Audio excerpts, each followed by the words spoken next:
আসসালামু আলাইকুম। কেমন আছেন আপনারা? আশা করি ভালো আছেন। আজ আমি মূলা ও মাছের ভর্তা করে দেখাবো। এই ভর্তাগুলা আমরা সবাই সব সময় করে থাকি। আমি কিভাবে করি আপনাদের সাথে শেয়ার করে নেব। এখানে ফিশ ফিলেট নিয়েছি 300 গ্রাম আর 1 চা চামচ লেবুর জুস দিয়ে দিলাম। মরিচের পাউডার 1/2 চা চামচ, লবণটা স্বাদ মতো। এবার দিয়ে দেব হলুদের পাউডার 1/4 চা চামচ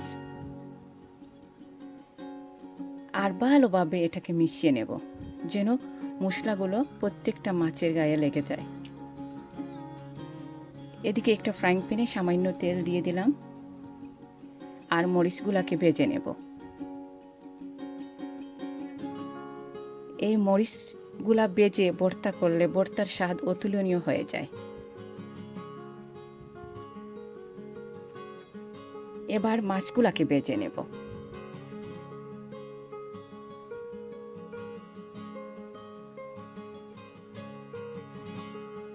এখন উল্টিয়ে পাল্টিয়ে দেব। যখন গোল্ডেন ব্রাউন কালার চলে আসবে তখন নামিয়ে নেব। এবার একটা মূলা নিয়েছি, মূলাকে আমি ভালোভাবে পরিষ্কার করে নিয়েছি। এবার হাফ করে নেব আর একটা গ্রেটার দিয়ে গ্রেট করে নেব। আমি প্রত্যেকটা রান্নার লিঙ্ক দিয়ে থাকি ডেসক্রিপশন বক্সে, আপনারা চাইলে সেখান থেকে দেখে নিতে পারেন। এবার মূলার মধ্যে দিয়ে দিলাম সামান্য লবণ আর এটাকে ভালোভাবে কচলে পানি বের করে নেব। দেখুন যত পানি বের হয়ে আসছে। এই পানিগুলা বের করে নিলে মূলার স্বাদটা অতুলনীয় হয়ে যায়। এখানে আমি দুইটা ভর্তা করে দেখাবো, একটা মূলার ভর্তা আর একটা মাছের ভর্তা। প্রথমে মূলাটাকে ভর্তা করে দেখাবো। এখানে একটা লাল পেঁয়াজ কুচি করে কেটে নিয়েছি, লবণ দিয়েছি স্বাদ মতো। এখন লাল মরিচ ভেঙে, কাঁচামরিচ ও ধনে পাতা দিয়ে ভালোভাবে আমি এটাকে মিশিয়ে নেব।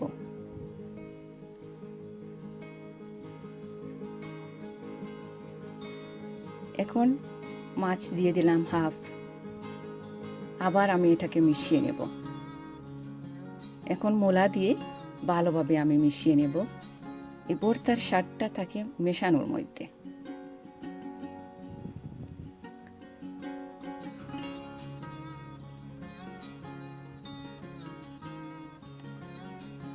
এখন মাছটাকে আমি ভর্তা করে নেব আগের মতো, উইদাউট মূলা। জাস্ট আমি হাফ টেবিল চামচ সরিষার তেল দিয়ে দিলাম আর এখন ভালোভাবে আমি মাছ দিয়ে মিশিয়ে নেব।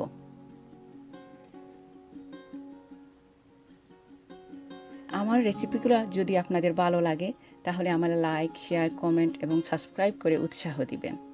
আমি এখানেই বিদায় নিচ্ছি। সবাই ভালো থাকবেন। দোয়া রইল। আল্লাহ হাফেজ। Thanks for watching.